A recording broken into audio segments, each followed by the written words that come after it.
Hello students, welcome to the next class of CBSE 10 science physics chapter light हम कर रहे हैं। And काफ़ी सारा क्लास लाइट का हो गया, बहुत सारा मैंने आपको वीडियोस दे दिया मैंने। आज इस चैप्टर लाइट का 8th क्लास है। एंड पिछले क्लास में हमने क्या टॉपिक कवर कर लिया वो भी देख लीजिए। हमने स्फेरिकल मिरर से रिलेटेड उसका प्रिंसिपल, फोकस, फोकल लेंथ ये पता किया था, both concave mirror and convex mirror का। And radius of curvature and focal length का क्या रिलेशनशिप है ये भी हमने सीख लिया ऑलरेडी। तो आज की क्लास में हम लोग देखेंगे कि इमेज फॉर्मेशन का क्या रूल्स है कॉनकेव मिरर में। ठीक है, rules for obtaining images formed by concave mirror. उसके बाद formation of different types of images bye concave mirror. Concave mirror के से किस किस तरीके का इमेज हम ऑब्टेन कर सकते हैं, फॉर्मेशन कर सकते हैं, इसके बारे में जानेंगे। एंड देन फाइनली हम यूजेस ऑफ कॉनकेव मिरर के बारे में जानेंगे। ठीक है, तो चलिए शुरू करते हैं। तो rules for obtaining images formed by concave mirror. तो कॉनकेव मिरर से इमेज फॉर्मेशन का 4 रूल हमको है फॉलो करना है। ठीक है, वो 4 रूल क्या क्या है विथ डायग्राम मैं आपको समझा रहा हूँ अभी। आप प्लीज इसको अपने कॉपी में नोट कर लीजिएगा क्या क्या रूल। तो पहला रूल है a ray of light which is parallel to the principal axis. ठीक है, प्रिंसिपल एक्सिस ये मैंने बताया हुआ क्या होता है प्रिंसिपल एक्सिस। तो a ray of light which is parallel to principal axis of a concave mirror passes through its focus after reflection from the mirror. क्या बोला है, एक रे ऑफ लाइट, पहले मैं कॉनकेव मिरर ले लेता हूँ कि कॉनकेव मिरर का हम स्टडी कर रहे हैं। तो कॉनकेव मिरर का कौन सा वाला साइड पॉलिश रहेगा, ये वाला साइड है ना। तो ये हमारा कॉनकेव मिरर प्रिंसिपल एक्सिस ले लेते हैं जो कि हमारा सेंटर ऑफ कर्वेचर और पोल, ये पॉइंट होगा पोल का। ठीक है, सो गुजरेगा। तो बोला ray of light which is parallel to the principal axis, एक रे ऑफ लाइट है जो पैरेलल टू प्रिंसिपल एक्सिस है ऑफ ए कनकेव मिरर। ये यहाँ पे मिरर में पड़ने के बाद ये इसका जो रिफ्लेक्शन होगा, रिफ्लेक्शन जो रिफ्लेक्टेड रे होगा वो कहाँ से पास करेगा, it will pass from the focus. ठीक है, फोकस से होते हुए जाएगा। ये बोला ray of light which is parallel to the principal axis, जैसे ये रे ऑफ लाइट है ये पैरेलल टू प्रिंसिपल एक्सिस है। ठीक है, passes through its focus after reflection। ठीक है, ये हमारा मान लीजिए फोकस। ठीक है, एंड ये centre of curvature, centre of curvature. तो बोला है कि अगर कोई ray parallel to principal axis आता है, वो रिफ्लेक्ट होने के बाद कहाँ से पास करेगा, वो फोकस से होते हुए जो है पास करेगा। ये है पहला रूल। ठीक है, आपको याद रखना है कि अगर कोई भी रे जो पैरेलल टू प्रिंसिपल एक्सिस आता है, चाहे वो ऊपर से आए चाहे नीचे से आए, अगर वो पैरेलल टू प्रिंसिपल एक्सिस आता है तो वो कहाँ से पास करेगा, फोकस से पास करेगा। उसी तरह से अगर यहाँ से कोई रे पैरेलल आता है जो प्रिंसिपल एक्सिस का है, इस तरीके से ये रिफ्लेक्ट होगा एंड ये फोकस से ही पास करेगा। This is rule 1। ठीक है, नाउ रूल 2 देखते हैं हम लोग। रूल 2 में क्या बोला है, a ray of light which passes through the centre of curvature of a concave mirror is reflected back along the same path. अगर कोई रे ऑफ लाइट जो सेंटर ऑफ कर्वेचर से होते हुए मिरर में आता है, जैसे कि ये रे, ठीक है, मान लेते हैं ये हमारा सेंटर ऑफ कर्वेचर है एंड यहाँ से ये इसका बीचों बीच हो जाएगा फोकस एंड ये पोल। ठीक है, और कॉनकेव मिरर है तो यानी कि ये वाला पोर्शन इसका शेडेड होगा। ये अगर नहीं देंगे तो गलत हो जाएगा डायग्राम। तो ये जो रे आया है ये क्या आया है, सेंटर ऑफ कर्वेचर से होकर कहाँ पे आया है, मिरर में पड़ा है। तो इस ये वाला रे जो है सीधे इसी पाथ में ही रिफ्लेक्ट हो जाएगा, इसी पाथ में ये वापस रिफ्लेक्ट होगा। तो याद रखना है, अगर पैरेलल टू एक्सिस आया तो फोकस से रिफ्लेक्ट होगा। अगर सेंटर ऑफ कर्वेचर में यहाँ से भी कोई रे अगर आता है और सेंटर ऑफ कर्वेचर से जाके यहाँ पे पड़ता है, तो ये सीधा उसी रे में, उसी रास्ते में जो है वापस जाएगा। ठीक है, क्यों, क्योंकि सेंटर ऑफ कर्वेचर से जो रे होता है वो एक्चुअली जो मिरर है स्फेरिकल मिरर में परपेंडिकुलरली हिट करता है। तो कोई भी रे अगर परपेंडिकुलरली हिट करता है किसी भी रिफ्लेक्टिंग सरफेस को, तो वो वापस उसी रास्ते में ही जो है, जिस रास्ते से आया होता है उसी रास्ते में वापस क्या होता है, वो रिफ्लेक्ट होता है। तो ये जो रे है जो सेंटर ऑफ कर्वेचर से आ रहा है ये वापस रिफ्लेक्ट होगा सेंटर ऑफ कर्वेचर से। ठीक है, रूल नंबर 2। रूल नंबर 1 में अगर अगर रे पैरेलल टू एक्सिस रहा तो रिफ्लेक्ट होने के बाद फोकस से गुजरेगा। रूल नंबर 2, अगर रे सेंटर ऑफ कर्वेचर से गुजरा तो रिफ्लेक्ट भी उसी रास्ते से होगा, यानी कि सेंटर ऑफ कर्वेचर से ही होगा। ठीक है, अभी देखते हैं रूल नंबर 3।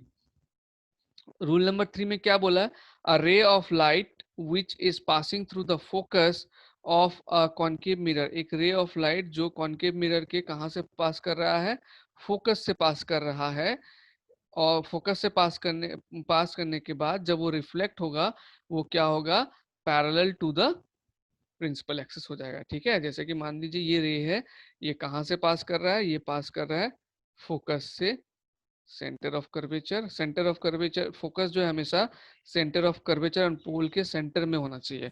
तो ये जो रे है ये फोकस से होकर गुजरा है।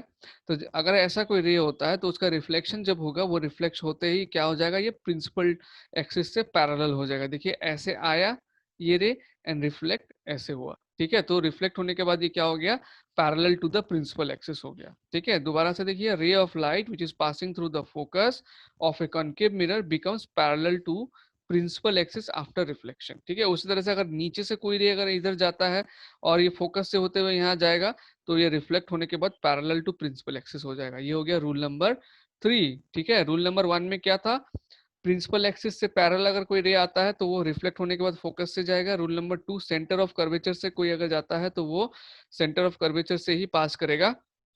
रूल नंबर 3, अगर कोई रे फोकस से जाता है तो वो रिफ्लेक्ट होने के बाद क्या हो जाएगा, पैरेलल टू प्रिंसिपल एक्सिस हो जाएगा। ठीक है, now rule number 4। Rule number 4 में क्या बोला है, a ray of light which is incident at the pole of a concave mirror. ठीक है, मतलब एक रे ऑफ लाइट जो कहाँ पे आके पड़ रहा है, सीधे पोल पे पड़ रहा है। तो ये मेरा कॉन्केव मिरर है, दिखाता हूँ। अगर पोल पे आके पड़ता है, पोल पोल कौन सा होगा, जहां पर प्रिंसिपल एक्सिस मीट करता है मिरर को, या फिर एकदम ये जो मिरर है, मिरर का एकदम मिडिल वाला पॉइंट होगा पोल, ये वाला पॉइंट होगा पोल। तो कोई भी रे अगर आके सीधे पोल में पड़ता है, ठीक है, ये जैसे कि ये पोल में पड़ा, तो उसका जो रिफ्लेक्शन होगा वो कैसा होगा, वो जिस एंगल पे ये प्रिंसिपल एक्सिस के साथ जितना एंगल बना के वो यहाँ पे स्ट्राइक कर रहा है, उतना ही एंगल पे वो क्या होगा, रिफ्लेक्ट भी हो जाएगा। जैसे यहाँ पर जो एंगल बना है ना, ये होगा एंगल ऑफ इंसिडेंस। ठीक है, और ये एंगल ऑफ रिफ्लेक्शन होगा। तो प्रिंसिपल एक्सिस के जब पोल पे कोई लाइन स्ट्राइक कर, कोई रे आके हिट करता है, तो वो प्रिंसिपल एक्सिस के साथ जितने डिग्री पे हिट करता है, रिफ्लेक्शन भी उतने ही डिग्री पे होता है। ठीक है, तो यानी कि अगर पोल पे अगर कोई रे आके गिरता है तो जितने एंगल पे आएगा उतने ही एंगल पे ये रिफ्लेक्ट हो जाएगा। ठीक है, तो ये 4 रूल हमको याद रखना है, क्योंकि जब हम लोग इमेज बनाएंगे, तो ये रेज हम लोग को जरूरत पड़ेगा, और उसको जब रेस को हम यूज करेंगे तो हमको ये पता होना चाहिए कि ये रेस कहाँ से गुजरेगा। ठीक है, कहाँ अगर पोल पे स्ट्राइक कर रहा है तो कहाँ पे गुजरेगा, अगर कोई दूसरे पार्ट पे स्ट्राइक कर रहा है तो कहाँ से ये रिफ्लेक्टेड रे गुजरेगा, ये सब हमको जो है पता होना चाहिए। इसीलिए मैंने आपको ये रूल बता दिए। चारों रूल जो है आपके कॉपी में विथ डायग्राम लिखा हुआ होना चाहिए। ठीक है, आगे देखते हैं हम लोग, formation of different type of images. Formation of different type of images bye concave mirror. Concave mirror से क्या क्या टाइप ऑफ इमेजेस बन सकता है, इसका ये बताने से पहले मैं डायग्राम एक और बार आपको रिवाइज करा देता हूँ मिरर का, कॉन्केव मिरर का। ये हो गया हमारा कॉन्केव मिरर। ठीक है, कॉन्केव मिरर का एकदम जो मिडिल वाला पार्ट होता है इसको बोलते हैं पोल, और ये पोल और सेंटर ऑफ कर्वेचर से जुड़ने वाला लाइन क्या होता है, प्रिंसिपल एक्सिस। ये मान लीजिए हमारा सेंटर ऑफ कर्वेचर। ठीक है, जिसको सी से रिप्रेजेंट करते हैं। Centre of curvature and pole से जस्ट एकदम मिडिल में होता है, दोनों का मिड पॉइंट में होता है फोकस। तो ये 3 चीज आपको पता होना चाहिए कि पोल का लोकेशन कहाँ है, सेंटर ऑफ कर्वेचर का लोकेशन कहाँ है, एंड फोकस का लोकेशन कहाँ है। ये 3 पता रहना चाहिए, तभी हम लोग डायग्राम जो है इमेजेस का ये करेक्टली बना पाएंगे। ठीक है, नाउ हम कौन कौन से पोजीशन का इमेज फाइंड करेंगे। एक तो हम देखेंगे कि जब ऑब्जेक्ट जो है पोल और फोकस के बीच में है, अगर ये कॉन्केव मिरर है और जो हमारा ऑब्जेक्ट है वो पोल और फोकस के बीच में है कहीं पर, तब इमेज कैसे फॉर्मेशन होगा। ठीक है, या तो फोकस में है तब इमेज कैसे फॉर्मेशन होगा, या तो सेंटर ऑफ कर्वेचर और फोकस के बीच में है तब इमेज कैसे फॉर्मेशन होगा, या तो सेंटर ऑफ कर्वेचर में ऑब्जेक्ट है तब इमेज कैसा बनेगा, या सेंटर ऑफ कर्वेचर से दूर में है, या फिर इंफिनिटी में है कहीं पर हमको पता नहीं है, बहुत दूर है, जैसा सन बहुत दूर है। ठीक है ना, तो इतने सारे पोजीशन का हम लोग यूजिंग कॉन्केव मिरर कैसे इमेज फॉर्मेशन होगा, किस पोजीशन में होगा, क्या नेचर होगा, ये सब चीज जो है जानेंगे। तो केस 1 हम लेते हैं, when object is placed between pole and focus. जब पोल और फोकस के बीच में होगा। ठीक है, कैसा होगा पोल और फोकस के बीच में होना, मतलब मैं इसका डायग्राम बनाता हूँ यहाँ पर, देखिए सबका डायग्राम बना बना के समझाऊंगा आपको, जो है अच्छे से ध्यान से समझना है। ये मेरा हो गया मिरर, पोल क्या होगा इस मिरर का एकदम बीचों बीच, एंड जो हमारा प्रिंसिपल एक्सिस होगा, centre of curvature and pole को ज्वाइन करने वाला लाइन। तो मान लेते हैं यहाँ हमारा सेंटर ऑफ कर्वेचर है, इसके ठीक बीचों बीच में आएगा फोकस। अब ऑब्जेक्ट कहाँ है, हमने बोला है ऑब्जेक्ट है हमारा सेंटर ऑफ फोकस और पोल के बीच में। कहाँ पर है object, object is place between pole and focus. तो ये पोल और ये फोकस, ठीक है। तो ऑब्जेक्ट अगर पोल और फोकस के बीच में होगा तो उस समय जो इमेज बनेगा वो किस तरीके का बनेगा, पहले ये देख लीजिए। इमेज एक तो बनेगा बिहाइंड द मिरर, ठीक है, मतलब ये सामने की तरफ नहीं बनेगा। और जो मिरर बनेगा वो वर्चुअल होगा, दैट मीन्स वो रियल इमेज नहीं होगा, उसको हम स्क्रीन में ऑब्टेन नहीं कर सकते, वर्चुअल एंड इरेक्ट होगा और लार्जर देन द ऑब्जेक्ट होगा। तो इसका जो इमेज फॉर्मेशन का डायग्राम होगा वो आप कैसे बनाएंगे, देखिए इसके लिए कौन कौन सा रे हमको लेना है, ठीक है। तो एक रे हम लेंगे जो हमारा, ध्यान से देखना, ठीक है, सेंटर ऑफ कर्वेचर से पास करने वाला एक रे लेंगे हम लोग। तो सेंटर ऑफ कर्वे से पास कर रहे हैं और ऑब्जेक्ट का ये जो टिप है इसको इसके थ्रू से जा रहा है। तो आप स्केल का इस्तेमाल कीजिएगा। ये तो ये जो रे है ये क्योंकि सेंटर ऑफ कर्वेचर से जा रहा है तो ये जिस रास्ते से जाएगा उसी रास्ते से वापस आएगा, है ना। ये ऐसे गया और वापस भी यहीं से होगा। ये लाइन स्ट्रेट होना चाहिए, ठीक है, बहुत ही केयरफुली बनाना, स्केल यूज करके। सेंटर ऑफ कर्वेचर से जा रहा है, एक ये वाला रे यूज करेंगे। दूसरा हम कौन सा रे यूज करेंगे, यहाँ से प्रिंसिपल एक्सिस का जो परपेंडिकुलर है, ठीक है, प्रिंसिपल एक्सिस से जो पैरेलल है वो वाला रे लेंगे।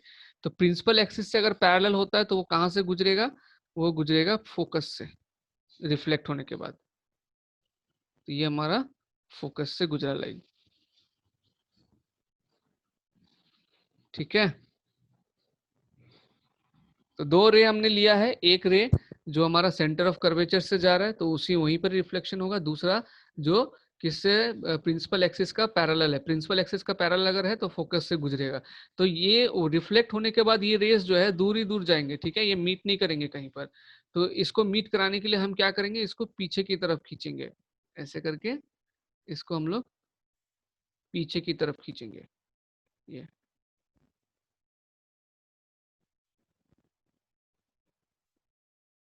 ठीक है ना। तो ये हमारा इमेज बन गया। इसको भी थोड़ा पीछे ले लेते हैं ऐसे, डॉट डॉट करके। ये इमेजिनरी लाइन से ये जो रेज है ये इमेजिनरी है क्योंकि यहाँ पर तो पॉलिश्ड है, रे तो आर पार आ नहीं सकता। तो इमेज इसका बन रहा है यहाँ पर जहाँ पर दोनों मीट कर रहा है, ये हो गया इसका इमेज, ये हमारा ऑब्जेक्ट हो गया और ये हो गया उसका इमेज, ठीक है। तो देखिए क्या बोला था, बिहाइंड द मिरर, तो बिहाइंड द मिरर हमको मिला। वर्चुअल, वर्चुअल क्यों, क्योंकि बिहाइंड द मिरर बन रहा है तो वर्चुअल ही बनेगा, ठीक है, क्योंकि ये किसी स्क्रीन में नहीं आ रहा, मिरर के अंदर ही है पीछे।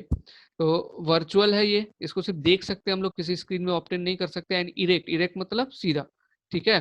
तो वर्चुअल भी इरेक्ट भी है। एंड थर्ड कंडीशन क्या था, larger than the object, larger than the object भी बना है। तो दो रे हमने यूज किया है, याद रखना, एक सेंटर ऑफ कर्वेचर से पास करने वाला रे, ठीक है, और एक जो रिफ्लेक्ट होने के बाद कहाँ से पास कर रहा है, फोकस से पास कर रहा है। तो ये दो रे से हमने इसको कंप्लीट किया है, ठीक है। तो इसका ये जो कंडीशन है, ये कंडीशन फुलफिल हो रहा है ना। यहाँ पे इमेज का क्या क्या कैटेगरी, बिहाइंड द मिरर बनेगा, ये बहुत इंपॉर्टेंट चीज है। हर एक पोजीशन का आपको ये पता होना चाहिए, तभी आप डायग्राम जो है करेक्टली बना पाएंगे, ठीक है। Behind the mirror, virtual and erect, larger than the object, ये केस वन हो गया हमारा। देन हम देखते हैं केस टू, बहुत सारा केसेस मैंने आपको बताया था, बहुत सारा पोजीशन का मैं आपको बताऊंगा। केस टू, केस टू में क्या बोला है, when object is placed at the focus of concave mirror. चलिए ऑब्जेक्ट को अभी हम लोग फोकस ऑफ कॉनकेव मिरर में ले लेते हैं, ठीक है। फोकस ऑफ कॉनकेव मिरर में ले कैसा इमेज बनता है उसके बारे में देखते हैं हम लोग, ठीक है। तो फोकस में लेने से जो इमेज बनेगा वो एट इंफिनिटी होगा, इमेज फॉर्मेशन, इमेज होगा रियल एंड इन्वर्टेड और हाईली मैग्नीफाइड होगा। चलो हमको आपको मैं डायग्राम से दिखाता हूँ। ये मेरा कॉनकेव मिरर हो गया, ठीक है। पीछे साइड पॉलिश करना है, बहुत लोग छोड़ देते हैं इसको कि लाइन बना दिया ऐसे कर्व करके हो गया, ऐसा नहीं, हम मिरर बना रहे हैं तो ये करना बहुत जरूरी है, ठीक है। अब प्रिंसिपल एक्सिस,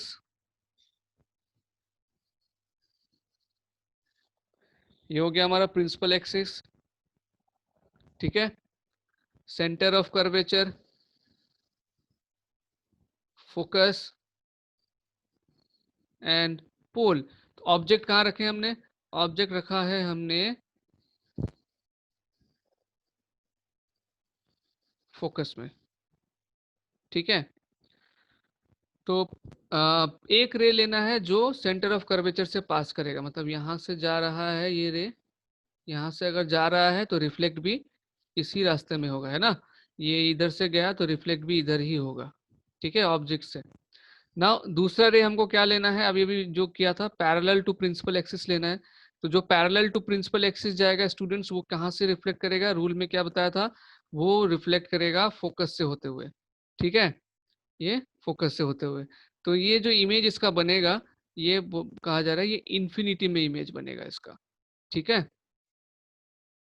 इसका इमेज इन्फिनिटी में, और रे को आगे बढ़ाएंगे तो आगे जाके इसका इमेज बनेगा, तो इसको कहा जाता है एट इन्फिनिटी। तो इसका डायग्राम आपको ऐसे रखना है। तो इसका इमेज, आप रे ध्यान में रखना कौन कौन सा रे ले रहे हैं। एक वो ले रहे हैं जो सेंटर ऑफ कर्वेचर से पास कर रहे हैं, एंड इसका रूल क्या है, जो सेंटर ऑफ कर्वेचर से जाएगा उसका रिफ्लेक्शन भी सेंटर ऑफ कर्वेचर से होगा। एंड दूसरा रे हम कौन सा ले रहे हैं, जो प्रिंसिपल एक्सिस से पैरेलल है। एंड इसका रूल क्या बताया था, रूल नंबर 1 में बताया था मैंने, प्रिंसिपल एक्सिस से अगर कोई रे पास करता है तो वो रिफ्लेक्ट होने के बाद कहाँ से जाएगा, फोकस से जाएगा। ये जो एरोज है ये आपको करेक्टली दिखाना है, ठीक है। तो इसका इमेज बनेगा रियल एंड इन्वर्टेड, क्योंकि ये नीचे की तरफ हो रहा है तो ये इमेज जो है उल्टा बनेगा, एंड हाईली मैग्नीफाइड, बहुत बड़ा बनेगा, ठीक है। ये इसको आप स्क्रीन में ऑब्टेन कर सकते हैं, एंड इसका जो इमेज होगा ये बहुत बड़ा बनेगा, हाईली मैग्नीफाइड इमेज होगा। ये केस 2 में when object is placed at focus, ध्यान रखना ये कौन सा कंडीशन है, when object is placed at focus, ठीक है। नाउ केस 3 देखते हैं। केस 3 में क्या है, when object is placed between focus and center of curvature, ठीक है, फोकस और सेंटर ऑफ कर्वेचर के बीच में रखा हुआ है इमेज, तब कैसा बनेगा, ठीक है। तो पहले डायग्राम को बना लेता हूं। ये हो गया कॉनकेव मिरर, पीछे क्या करना है, इसका पॉलिश कर देना है।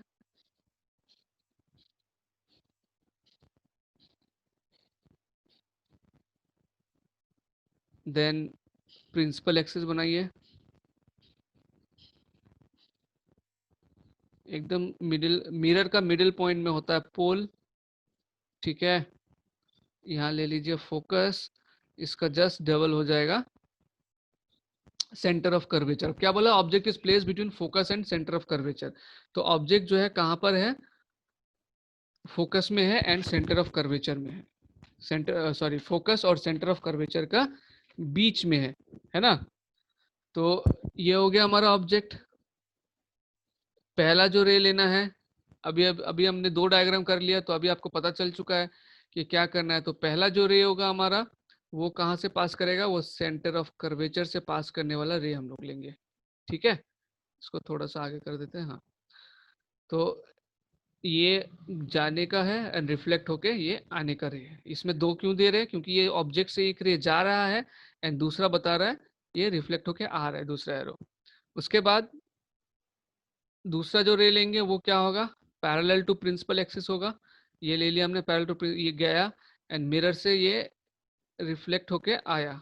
कहाँ से गुजरेगा, प्रिंसिपल एक्सिस से अगर पैरेलल है तो वो गुजरेगा फोकस से, ठीक है।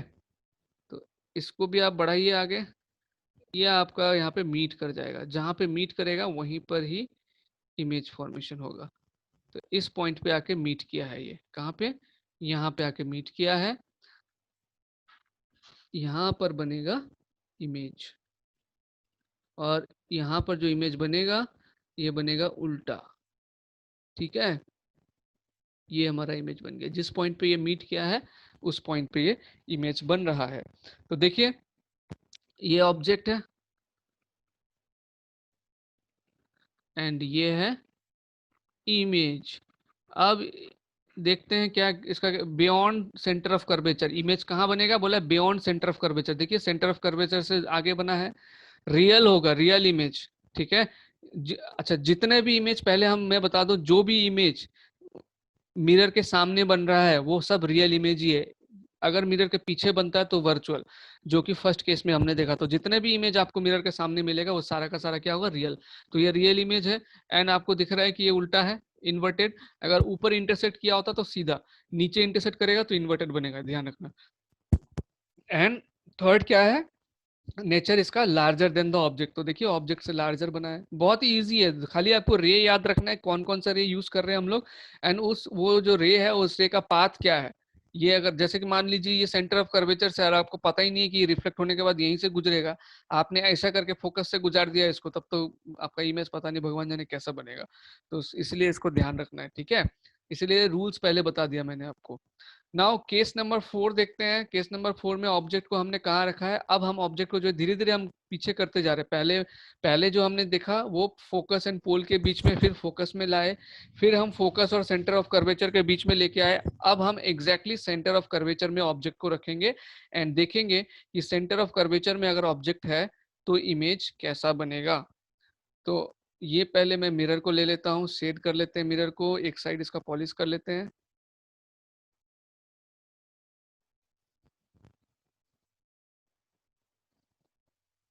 ठीक है, ये थोड़ा सा अच्छे से होना चाहिए, अच्छे ढंग से। Now principal axis, principal axis भी हमारा सीधा होना चाहिए, ठीक है ना।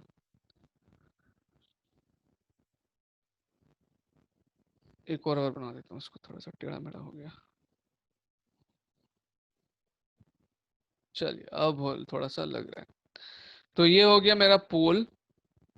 इधर ले लेता हूँ मैं फोकस, एंड फोकस से जस्ट डबल हो जाएगा सेंटर ऑफ कर्वेचर। तो अभी क्या बोला है, जो ऑब्जेक्ट है, इससे पहले वाले में हमने देखा सेंटर ऑफ कर्वेचर और फोकस पे लिया था। अभी हम लोग ऑब्जेक्ट को कहाँ ले रहे हैं, हम लोग ऑब्जेक्ट को ले रहे हैं सेंटर ऑफ कर्वेचर में, ठीक है। तो यहाँ पर जब हम ले रहे हैं ना, तो ध्यान रखना है इसमें जो रे हम यूज करेंगे, एक तो यही वाला यूज करेंगे जो कि पैरेलल टू क्या है, प्रिंसिपल एक्सिस है। तो पैरेलल टू अगर प्रिंसिपल एक्सिस है वो कहाँ से गुजरेगा, ये पैरेलल टू प्रिंसिपल एक्सिस ये गुजरेगा फोकस से, ठीक है ना। ये गया एंड ये रिफ्लेक्ट हुआ। और दूसरा जो रे लेंगे जब सेंटर ऑफ कर्वेचर में ऑब्जेक्ट है, दूसरा रे ये लेंगे जो यहां से पास कर रहा हो फोकस से। तो फोकस से अगर पास करेगा, टेढ़ा हो गया थोड़ा सा,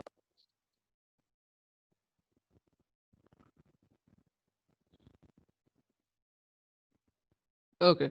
अगर फोकस से पास करेगा तो ये रिफ्लेक्शन होने के बाद क्या होगा, पैरेलल हो जाएगा, ठीक है। ये आया इस रास्ते और गया इस रास्ते। अब जहां पे ये इंटरसेक्ट हो रहा है, इस पॉइंट पे इंटरसेक्ट हो रहा है, यहाँ पे इसका इमेज बन रहा है, ठीक है। सी को थोड़ा हटा के लिखता हूँ।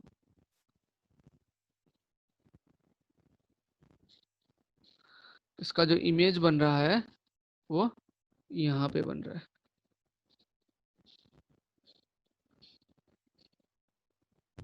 ठीक है। अब इसका क्या क्या कैरेक्टर से पता है, at the centre of curvature. तो इमेज देखो at the centre of curvature ही बना है। रियल एंड इन्वर्टेड, रियल बना है क्योंकि मिरर के सामने ही है, एंड इन्वर्टेड, ठीक है। देखो ये हो गया हमारा ऑब्जेक्ट, और ये है इमेज।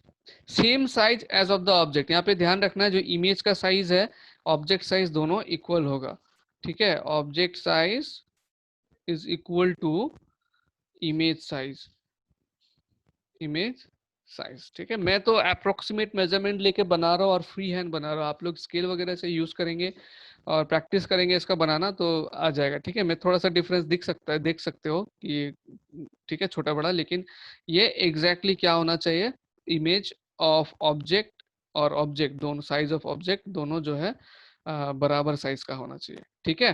तो ये केस नंबर 4 हो गया। नाउ केस नंबर 5 में देखते हैं क्या। Case number 4, when the object is beyond centre of curvature, अब और दूर हटा रहे हैं उसको, ऑब्जेक्ट को और भी दूर पे हटा रहे हैं, ठीक है।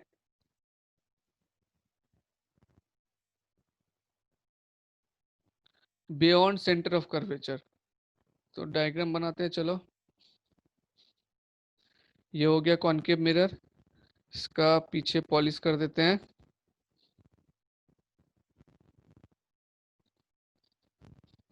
ओके, प्रिंसिपल एक्सिस,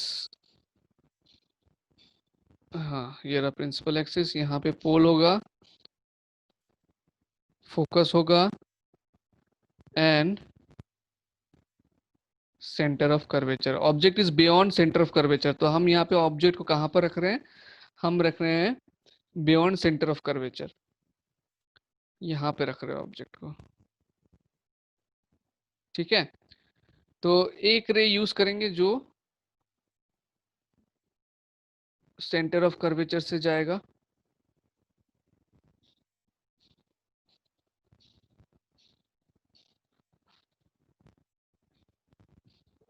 ये, तो ये इस रास्ते से आया और सेंटर ऑफ कर्वेचर से होता हुआ जा रहा है, तो रिफ्लेक्शन भी सेम इसी रास्ते से होगा। दूसरा रे लेंगे जो पैरेलल टू प्रिंसिपल एक्सिस होगा, तो ये पैरेलल टू प्रिंसिपल एक्सिस, ठीक है। एंड ये जब गुजरेगा, ये कहाँ से गुजरेगा, ये फोकस से गुजरेगा, क्योंकि ये हमारा लॉ है, तो ये फोकस से गुजरा। ठीक है, तो कहाँ पे ये कट रहा है, इस वाले पॉइंट पे कट रहा है। ठीक है, तो इमेज बना दो यहाँ पे,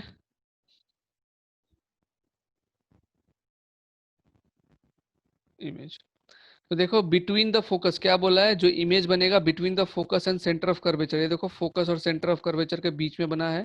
रियल एंड इन्वर्टेड, रियल बना है क्योंकि मिरर के फ्रंट में है, एंड इन्वर्टेड है। स्मॉलर देन द ऑब्जेक्ट या डिमिनिश्ड, ये जो इमेज बनेगा ये स्मॉलर देन द ऑब्जेक्ट बनेगा, ध्यान रखना है, स्मॉलर देन द ऑब्जेक्ट। ठीक है, तो ये डायग्राम डायग्राम सब मैं इसलिए बना के दिखा रहा हूँ ताकि आप लोग जब बनाएंगे तो आपको पता रहे कि कौन सा रे को किधर से लेके जाना है। ठीक है, और रूल तो मैंने पहले बताया हुआ ही है। नाउ देखते हैं number 6, case number 6, when object is at infinity. ठीक है, ऑब्जेक्ट बहुत दूर में है, ऑब्जेक्ट बहुत दूर में है, तो उस केस में कैसे हम लोग डायग्राम को बनाएंगे, देखिए पहले मिरर को बना लेते हैं।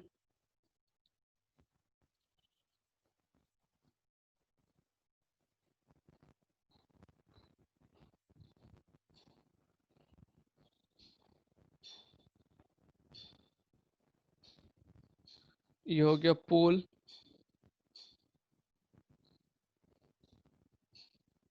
Focus, centre of curvature. तो ऑब्जेक्ट कहाँ पर है, इन्फिनिटी में है। इन्फिनिटी में होने का मतलब क्या है, हमको पता नहीं ऑब्जेक्ट कितना दूर है। ठीक है, तो अब मान लेंगे दो रेज आ रहा है उससे।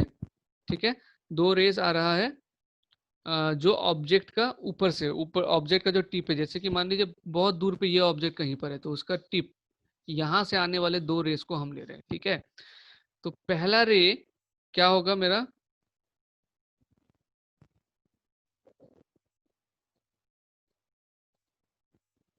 अब क्योंकि ऑब्जेक्ट बहुत दूर है, ठीक है, हमको पता नहीं ऑब्जेक्ट कहाँ है, तो हम मान लेंगे कि दो रे जो आ रहा है, एक अननोन वे में आ रहा है। ठीक है, अननोन वे मतलब जो रूल हमको पता है उसको छोड़ के, तो इस हिसाब से मान लो एक रे यहाँ पे आके स्ट्राइक करता है,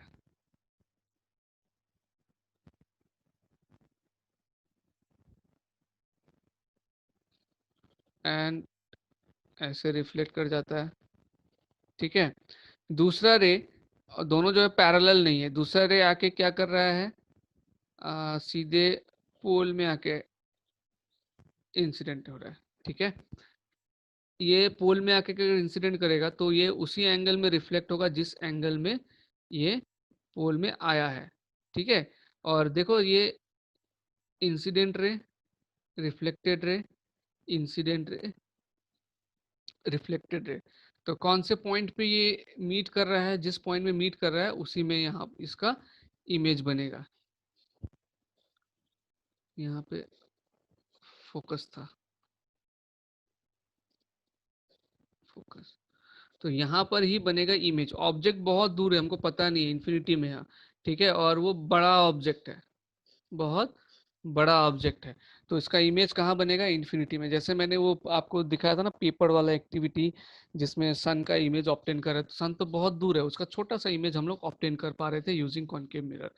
सो इसका जो इमेज बनेगा एट फोकस बनेगा, तो at focus real and inverted होगा, much smaller than the object, मतलब हाईली डिमिनिश्ड, हाईली डिमिनिश्ड मतलब बहुत छोटा ऑब्जेक्ट, एक्चुअल में ऑब्जेक्ट जितना बड़ा है उससे कई गुना छोटा इमेज बनेगा अगर ऑब्जेक्ट इंफिनिटी में है तो ये 6 केसेस ऑफ इमेज फॉर्मेशन है यूजिंग कॉनकेव मिरर, जो आपको अच्छे से प्रैक्टिस कर लेना है, ठीक है। इसका समरी इस टेबल में दे दिया है, पूरे अच्छे से याद कर लेना आप इसको। देखो पोजीशन ऑफ इमेज अगर between sorry position of object अगर पोल और फोकस के बीच में, तो इमेज कहाँ बन रहा है, बिहाइंड द मिरर बन रहा है, और size of the image enlarged होगा, ठीक है।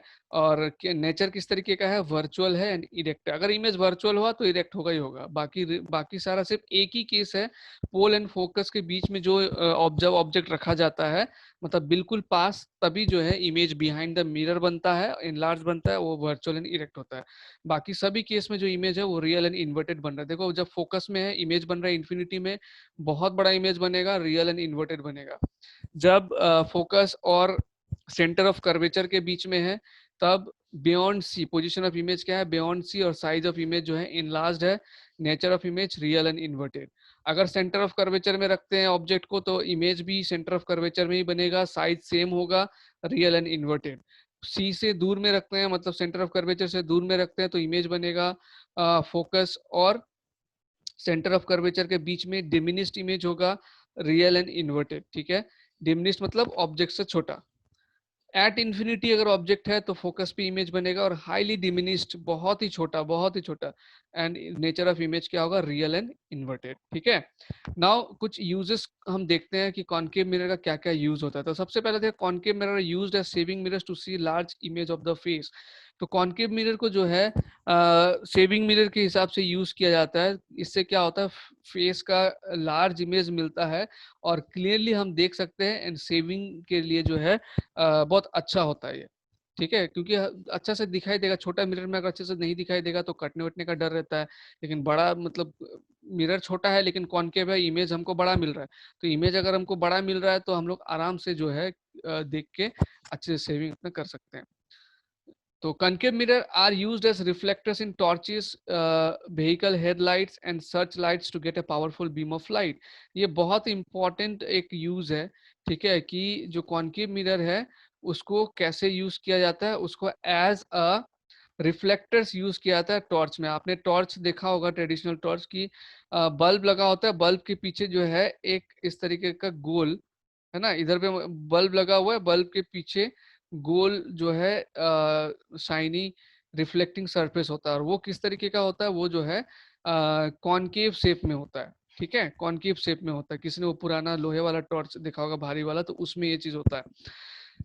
तो क्या होता है, और ये बल्ब को एकदम फोकस में, इसका फोकस में फिट किया जाता है, तो बल्ब से जब रेज इसमें पड़ने लगता है, ठीक है, तो फोकस से सारा रेस कहाँ से जा रहा है, फोकस से जा रहा है, तो फोकस से कोई रेस जाता है तो पैरेलली रिफ्लेक्ट होता है ना।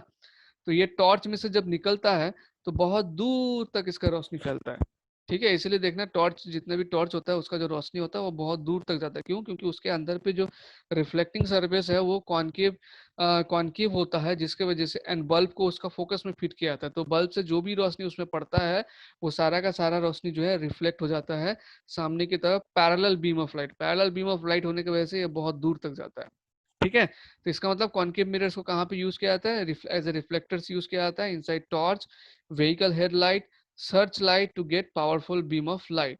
Number third, concave mirror are used by dentist to see large image of teeth of patients. तो जो डेंटिस्ट होते हैं, दांत बहुत छोटा छोटा होता है तो उनको ट्रीटमेंट करने में प्रॉब्लम होता है, तो वो क्या करते हैं, कॉनकेव मिरर का इस्तेमाल करते हैं, उससे उनको दांत का एनलार्ज्ड इमेज मिल जाता है, एंड वो आसानी से ट्रीटमेंट या जो भी चेकअप उनको करना होता है वो कर सकते हैं। नंबर फोर, कभी कभी डॉक्टर्स अपने आप इमेज सर्च कर सकते हैं कि डॉक्टर्स लोग जो मिरर, एक तरह का मिरर यूज करते हैं अपने हेड पे लगाते हैं, ठीक है। वो क्या होता है, एक टाइप ऑफ कॉनकेव मिरर होता है। उससे वो लोग क्या करते हैं, कुछ बॉडी पार्ट्स जैसे आई हो गया, ईयर हो गया, नोज हो गया, थ्रोट हो गया, उसके अंदर पे अगर उनको देखना होता है तो वो हेड पे लगा हुआ जो कॉनकेव मिरर है उसको इस तरीके से पहनते हैं कि उसमें रूम का जो लैंप है या कुछ भी है उसमें से पड़ने वाला लाइट जब कॉनकेव मिरर में पड़ेगा तो उस बॉडी पार्ट्स में जाके रोशनी करेगा फोकस करके, ठीक है। तो इससे क्या होगा, वो डॉक्टर जो है उनका एग्जामिन अच्छे से कर पाएंगे, ठीक है ना? उस वो मिरर एक्चुअली उनके हेड पे लगाते हैं, वो एक बेल्ट या स्ट्रिप कुछ यूज़ करके, और उसके हेल्प से पूरा का पूरा लाइट को रिफ्लेक्ट करते हैं। जैसे थ्रोट में देखना हो, कोई अंदर तो आपका बल्ब नहीं लगा हुआ है, तो वो उसको पहन के वो क्या करेंगे, जो बाहर का लाइट है उसको रिफ्लेक्ट करके अंदर की तरफ डालने की कोशिश करेंगे। सन का लाइट नहीं, ऐसे नॉर्मल रूम का जो लैंप होता है उसका लाइट, सन का लाइट से तो जल जाएगा, ठीक है ना? तो कॉनकेव मिरर का देखिए बहुत ही इंपॉर्टेंट यूजेस है। अगर आपको कॉनकेव मिरर का रिफ्लेक्शन समझ में आ गया तो ये सब यूजेस भी अपने आप आपको लॉजिकल लगेगा कि हाँ, इसको यूज किया जा सकता है। Now, large concave mirrors are used in the field of solar energy to focus sun's rays for heating solar furnaces. तो सोलर एनर्जी कैसे जनरेट होता है? अगर सोलर फर्नेस में सन रेस पड़ेगा, हीट पड़ेगा, तो ही सोलर एनर्जी जनरेट होगा। तो लार्ज लार्ज कॉनकेव मिरर्स को भी जो है इस काम में लगाया जाता है कि वो सारे के सारा रेस किस में डाले, सोलर फर्नेस में डाले, और ज्यादा से ज्यादा सोलर एनर्जी क्रिएट हो, ठीक है। और आपने देखा होगा आजकल केबल की जगह पे क्या लग रहा है, घर पे डिशेस लग रहे हैं ना, एंटीना गोल सा लगता है, और उसके सामने थोड़ा सा गोल सा कुछ है। जैसे कि डिश टीवी हो गया, टाटा स्काई हो गया, एयरटेल डीटीएच, सब में क्या होता है, एक बड़ा सा डिश होता है, सर्कुलर डिस्क होता है, एंड उसके ऊपर में ऐसा कुछ लगा होता है। तो वो जो डिस्क होता है वो एक्चुअली कॉनकेव शेप का होता है, ठीक है। और जो सिग्नल गोल करके जो फिट किया हुआ रहता है ना छोटा सा, वो एक्चुअली क्या होता है, वो सिग्नल कैच करता है। तो वो उस कॉनकेव डिस्क का एकदम फोकस पे लगा हुआ रहता है। अब उसका फंक्शन क्या होता है, जो कॉनकेव डिस्क है वो सैटेलाइट से सिग्नल पकड़ता है, वो तो लाइट तो रिफ्लेक्ट नहीं करता है, वो सिग्नल पकड़ता है, सिग्नल पकड़ के जब वो रिफ्लेक्ट करता है, जो सिग्नल का जो रिफ्लेक्शन होता है वो सेम वे में होता है जैसे लाइट का होता है। तो सिग्नल का सारा रिफ्लेक्शन किस में होता है, दूर से आ रहा है तो फोकस से जाएगा। तो दूर से जब पैरेलली आता है प्रिंसिपल एक्सिस का, वो सारा का सारा कहाँ से गुजरता है, फोकस से गुजरता है। फोकस मतलब जो वहां पर फिट किया हुआ है वो एग्जैक्टली मेजरमेंट करके फोकस में फिट किया हुआ है, इसीलिए टीवी का जो सिग्नल होता है बहुत स्ट्रांग आता है, ठीक है। अगर उसको हिला देंगे आप, इधर उधर करेंगे, वो जो फोकस में जो लगा हुआ है राउंड करके, आप देखेंगे डिश ऐसा होता है ना, सर्कुलर डिश, एंड इस यहाँ से ऐसा करके यहाँ पर कुछ ऐसे लगा हुआ रहता है, ठीक है, एंड डिश को ऐसा करके कहीं पर लगा दिया जाता है। तो ये जो चीजें एक्चुअली क्या करता है, यहाँ पे जो सैटेलाइट से सब सिग्नल जो आता है, ये सारा फोकस से होकर ही गुजरता है। तो फोकस क्या करता है, वो सारा सिग्नल को कैच कर लेता है। तो इसको आप हिलाएंगे तो देखेंगे आपका टीवी में जो सिग्नल है वो भी ठीक से नहीं आएगा। हालांकि ये जो सिग्नल है वो लाइट रेस के थ्रू तो नहीं आता है, लेकिन इनका रिफ्लेक्शन भी सेम इसी प्रिंसिपल पे होता है, जिसपे कॉनकेव मिरर पे कॉनकेव मिरर का रिफ्लेक्शन होता है, ठीक है। तो इसीलिए टीवी का सिग्नल जो है वो बहुत अच्छा आता है। कभी अगर इसमें ये इस डिस्क में अगर कभी सैटेलाइट सिग्नल आने में प्रॉब्लम हो, या फिर ये फोकस ठीक ठाक ना रहे, इधर उधर हट जाए, तो फिर आपको सिग्नल मिलने भी टीवी में भी प्रॉब्लम होगा, ठीक है। तो आज की क्लास में इतना ही। हमने जो इम्पोर्टेंट चीज़ इसमें सीखा आज के क्लास में, वो image formation and rules of image formation of concave mirror. Next class में हम लोग जो है क्या सीखने वाले हैं, सेम चीज़ कॉन्वेक्स मिरर का सीखेंगे। हमने कॉनकेव मिरर का किया आज, अगले क्लास में हम लोग सेम चीज़ करेंगे कॉन्वेक्स मिरर का, ठीक है, and uses of convex mirror भी देखेंगे। तो ये बहुत इंपॉर्टेंट क्लास है, अच्छे से इसको देखना, हर एक टॉपिक कुछ भी समझ में ना आए तो मेरे को पूछना, ठीक है। बाय।